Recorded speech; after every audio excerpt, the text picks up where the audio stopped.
About 100 years ago, Christianity in America took a rather muscular turn. In the early 20th century, Christianity and physical fitness went hand in hand as young men and young women learned that their faith would be best expressed in perfectly fit bodies.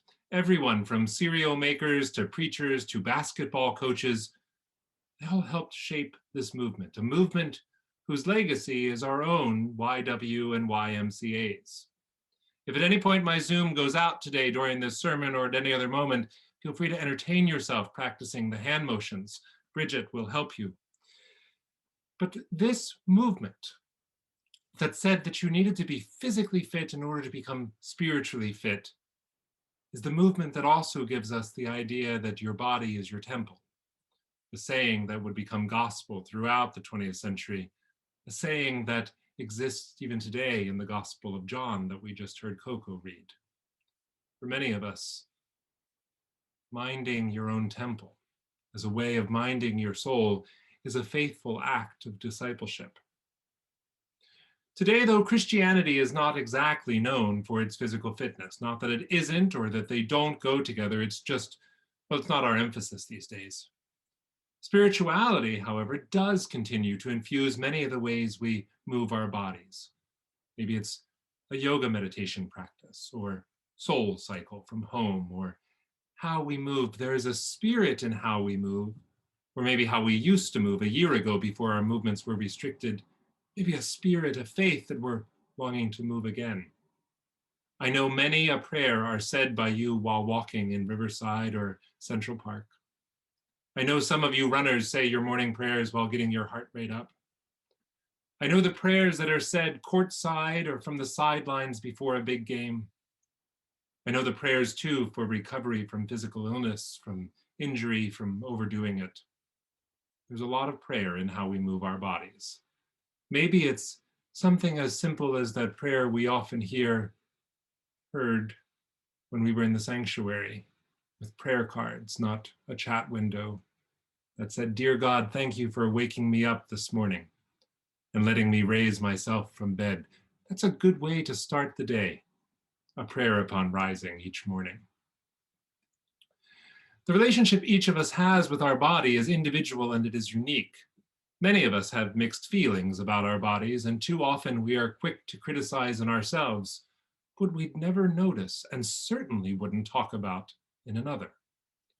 We're too squishy here or too flat there. Our skin isn't as taut as it was 20 or 30 or 40 years ago. That we think that it should be probably says more about our minds than about our bodies. We welcome the wisdom age may bring to our souls, but we defend against the change to our metabolism or hair color that comes along with that very same wisdom. If our body is our temple, we prefer that temple to be younger, leaner, stronger, or whatever it is that you have in your own mind about the temple you'd like to raise up by working out. As part of our Lenten practice this year, many of us are turning our attention to our minds and to how we can be more mindful. Many of the ways we're being more mindful, so I hear from each of you, from many of you, is by attending to our bodies, what we put into them, how we move them, what we notice, or how we feel about them. Pastor Sam has been being mindful with our adult education class these days. He's helping us understand how being mindful might change our pace. Pastor Bridget is being mindful with Spirit Talk, and Margaret Tobin is being mindful with Tuesday night yoga. If you haven't checked one of these out, come this week. We are all being mindful of how we make music and worship together in church each week. We're being mindful about our feeding programs at the church building. We are mindful of the injustice that needs righting, mindful of a pandemic that is so often reduced to a number right now, or a series of numbers, not a long list of names. Mindful of how this month marks a year of our own quarantine, of our own stay at home and living and working and sleeping and eating and learning and worshiping and exercising and everything in our own private apartment temples. And well, it can be a bit exhausting being this mindful. mindful in the midst of a pandemic. Pandemic fatigue is real, and it's present, and it's getting a bit dangerous. Yes, the curve is going in the right direction. Yes, vaccines are on their way. And yes, some people are moving around more freely than they have been for the past year. Personal freedom and personal responsibility are well and good when they go together. And government and guidelines exist to help all of us keep them together, to help us make good choices and to protect those who may be the least among us, or who from time to time may not always make the best decisions, which is to say, not the mindful ones that care and protect, the mindful ones that privilege life, not just living. Who among us isn't ready to rise up, to get out, to work out, to see our family, or to go to the theater, or to sing a song of praise in the sanctuary that we last saw? Friends, we last saw it a year ago today. That temple where we last gathered 1 year ago today. That communion circle that we formed around our sanctuary a year ago. That organ we last heard live a year ago. That baptismal font filled with water a year ago. Those steps where the children gather, the coffee table in the back, the bulletins and the ushers' smiles, the small talk, the moving around the sanctuary, the everything. All of those things that were in that church. All of those things that are still in that church that we haven't used at all in a year while we're still very busy being the church. If you're feeling fed up, if you're ready for a change, if you're longing for rising up or moving on or making it better, you're not alone. I venture to say that many of us are ready to wake up to a better day.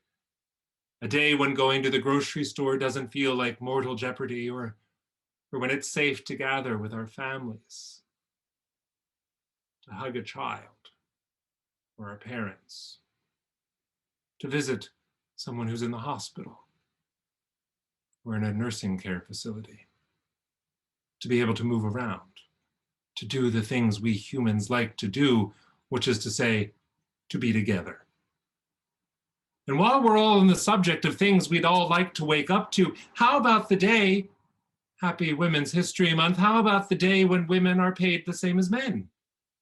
Or a day when murder is not excused simply because the murderer wears a police badge? Or a day when our children are safe and our elders fully cared for? And a day I'd like to wake up to when our borders are open to those who are longing to be free. There's more than enough to be fed up about, more than enough we'd like to rise, more than enough resurrection we need in our midst and in our society and in our world, more than enough. The image of muscular Christianity isn't my go-to for when I imagine Jesus. That early 20th century notion doesn't do me much good.